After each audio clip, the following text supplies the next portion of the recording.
Good afternoon, everyone. So, if you would have met me in my early days, maybe somewhere in 90s, and basically would have asked, "Hey, Vignesh, what are you going to become? What's your career aspiration?" I would have basically given you only two options. One would have been, I would wanted to be number one, a fighter pilot, and number two, I would have wanted to be a sportsman. So why fighter pilot? Because I love flight. I I just look at the sky and see them just zipping past. I love it. And maybe it's because of also watching too much of Top Gun, looking at Tom Cruise in that Maverick avatar, made me just look out for that profession. But jokes apart, I always loved the way pilots carry themselves, fighter pilots carry themselves. Immense respect for the defense professionals, how they carry themselves, the aura that they have in the room as they walk in. It's a profession which I really aspired and I wanted to be. If I couldn't become that, what was the option? I wanted to be a sportsman, as I said, and that's because I was very athletic from day one. Is an over exaggeration, but I was very athletic. I used to pick up sports. I used to play cricket, football, tennis, badminton, name it. I tried everything. Just so happens, like two gentlemen really made it even better because Sachin and Shubhi were my childhood heroes. So that's where I think these two professions were my north stars when I started my life. Right? Roll forward 15 years, I'm a run-the-mill sort of a BTech plus MBA grad, trying to make my impression in the consulting world. That's where I was when I was in the early 2008s.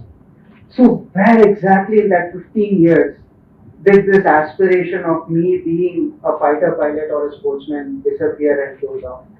And for that, I will have to take you through the journey of my family, right? Because I think that there lies the answer to this question, which I myself have been asking quite a bit. So if you see, my grandfather came from a very small town in the vicinity of Tiruchirappalli, Trichy, that we call. He was an accountant in a very small shop. With his limited exposure, very quickly he understood that the only way to grow is basically, at least for my family and the background I come from, that we have to be in education. We have to get educated. So that's what he understood. So he told my father and his two brothers, guys, start studying. You have four professions to choose from. What were they? Medical, engineering, lawyer, civil services. And being the dutiful sons that they all chose the technical line. My father went to L&T. His elder brother joined BHEL. His younger brother joined Ashok Leyland. And that's where they basically first moved the needle for me as a generation, right? So when my dad joined L&T, he started doing well. He scaled. He moved to this wonderful city, Bombay, as it was called that time. Now Mumbai. I spend most of my time here. I mean, that's why it's amazing to be back here, right? So it's a city that just made me understand what a true Indian was, basically, right? I saw people from different culture, different places in India come down here, and I just enjoyed seeing the cosmic and the cosmopolitan environment all around. So as I grew here, I started slowly meeting friends. As in teens, when we were talking about career options, we just started talking about pan India. Hey, what are the best colleges we could go across India? And not just India, we started talking about, hey, do you know about the Ivy colleges in the US? Hey, do you know about this Silicon Valley, which is now the big talking point in California? And that basically gave me a point where I could just move my career towards that.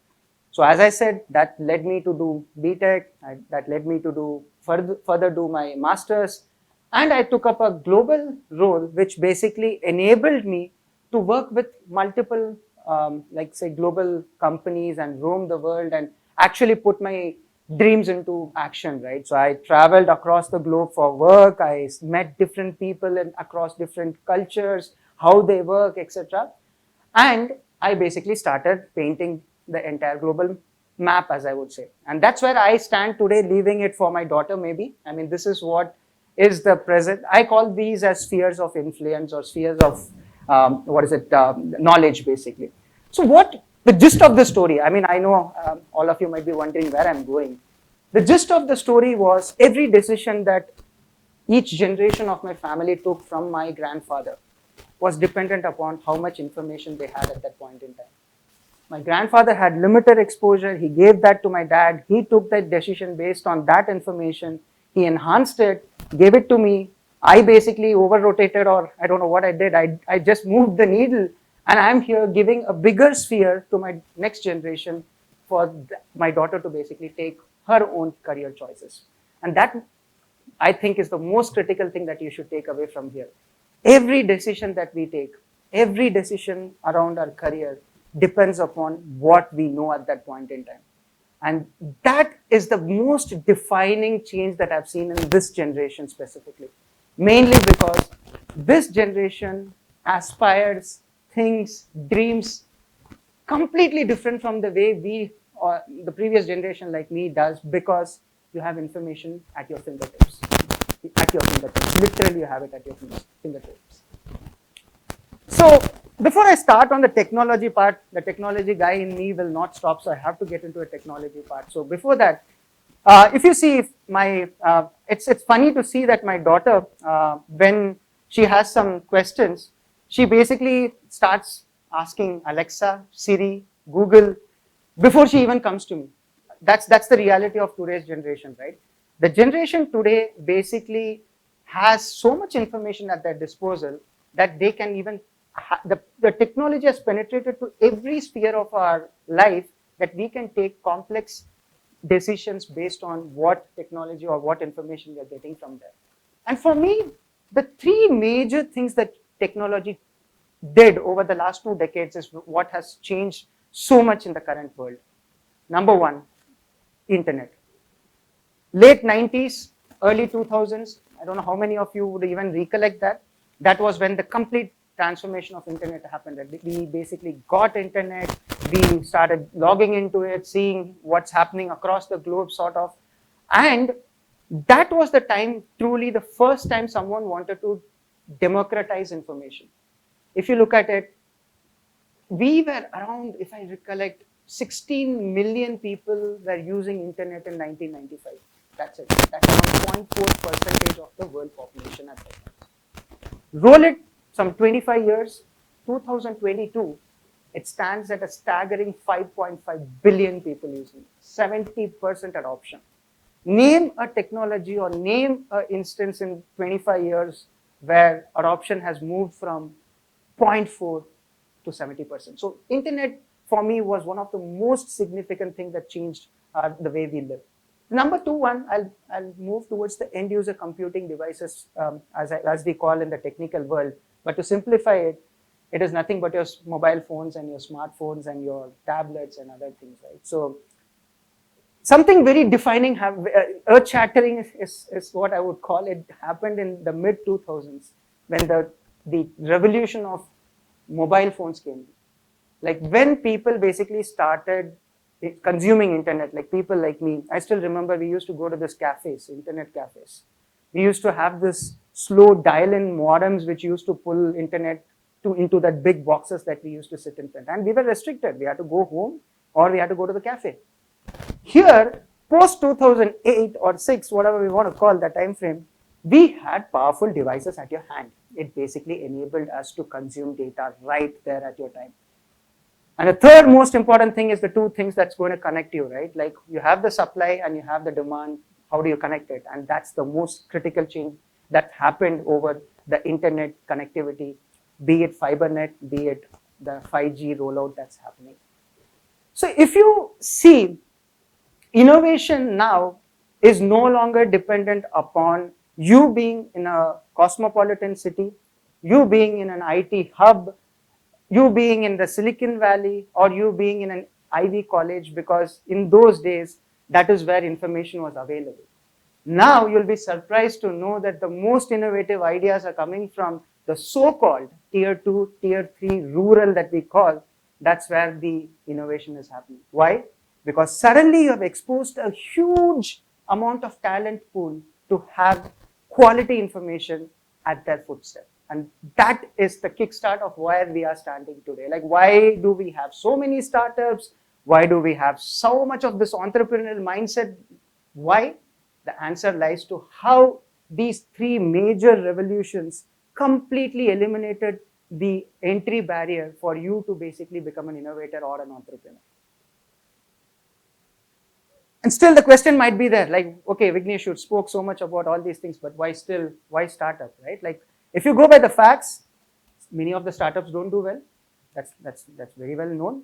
You still have lucrative jobs around, which pays you really well. You can take care of yourself. And there are fantastic companies globally which does cutting edge innovation. Make no doubt about it. I myself am part of many of those companies, right? But the most important thing that you need to understand is all these technology changes that happened suddenly gave people, you remember the sphere of influence that I was talking about? Suddenly it's no longer the small spheres that your past generation has done. It's more like you can just, it's at your fingertips, and that meant the entrepreneurial mindset that you had in you suddenly starts coming out. What is that mindset? If you look at an entrepreneur, they don't wait for anything. They don't wait for the right time, the right opportunity. If they see a need, they will jump in and they'll try to make a business out of it. The most famous story for me still is when I was taking my car driving license. Okay, I had taken my car for my driving test. I didn't have my motorbike for my driving test. I didn't know what to do. Here comes a gentleman who says, if you can just pay for my petrol, I can lend you my bike. I gave him $100. I got the bike. Both sides were happy, right? I got the bike because I could do the test. He was happy because he was a student and he could fill up his tank. That for me was the person who comes out as an entrepreneur. If you see a need, if you see an opportunity, you basically go in and you do what is right at that moment. And as I said, all these technology revolutions that we saw, all they have done is bring out this entrepreneurial mindset in us. Many of us still are conservative. We still try to follow our parents' footsteps. Like people like me, I could have done it, but I still went and secured my job with an engineering. But what now we have is an environment which I have not seen in the last 2 decades, to be very honest. We have a tailor-made environment where people can express themselves, innovate, and be successful. And for people who want to do that, who want to be in the startup ecosystem, want to be the entrepreneurs here, these are my 4 major key takeaways I would want to talk about in the last slide, right? Number 1, always address a need. Remember that story of someone lending me that bike? I had a need. Similarly, market has a need. Market has problems to solve. Solve those problems. Make products out of it. Once you make products, commoditize it, and then make a business out of it. It really is a dampener when people come and talk to me like, I want to do a startup. I want to build a startup. That's why I want to start. I'm like, that's not a good enough answer. Or someone says, I have a product which I think I have done great without even knowing whether there is a market for it. That's number 1. Second, this I hear a lot of time. I'm waiting for the right time to jump in. I want to learn 5 years in the corporate, then I want to go and do my startup, etc. Sorry, there's nothing called as the right time. I would rather put it in this way. You have to start your business on time when there is actually a demand. So move from this mindset which is right time to on time. The third one, hear the customer. I mean, you are dealing with a set of customers who are as informed as how you are. Remember that. The sphere of influence doesn't just apply to people who are starting businesses. It's across the world. 70% of the people have internet to know whether your product is correct or wrong. So please understand, acknowledge that, look out for your customers, hear from your customers, and build solutions for your customers. That's the only way you're going to grow.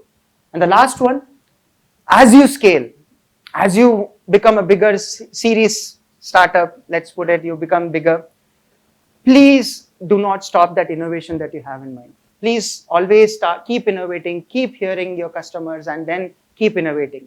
You have hundreds of examples where big companies have gone down because they were competing against their competitors. They were looking at their competitors and being happy that they are ahead of them. And here comes a company which disrupts the market. Usually it's a startup. It changes the game. and the company basically, the big company can never react. And that's the mantra that you all have to have when you are going into the startup journey. As you scale, always keep innovating. So as I leave this dais, I cannot but help quote one of my most inspirational quotes that I keep very close to my heart. It's from the legendary Michael Jordan, as he says, "I have missed more than 9,000 shots in my life. I've lost almost 300 games. 26 times I was trusted to take the match winning or match deciding shot, and I missed them. I failed over and over and over again in my life, and that is why I succeed." Please do not be scared of failures. If you want to be an entrepreneur, or for that matter, you want to be successful in your career, failure is not a stop, it's not going to stop you. Please understand it's a stepping stone. You need to understand why you failed it. Ask these 4 questions. This has worked out a lot for me. Ask this question like, why did I fail? Was the journey that I took enjoyable? Will I do it again? The last question, if I do it again, how differently will I approach this problem? If you have answers to these 4, obviously the first 3 will be a yes or no question. The third one will be more introspective, where you start asking like, how differently will I do it? And if you have answers to all these questions, I'm very confident that you have an entrepreneur in you, because entrepreneurs never stop when they hit a failure. Thank you everyone for providing me this great opportunity. I hope I did justice to this topic and I was able to highlight what exactly is driving the startup ecosystem. Wishing every entrepreneur, startup curator or founder in this room, or who aspires to be a startup curator, all the best. The future is yours. Thank you.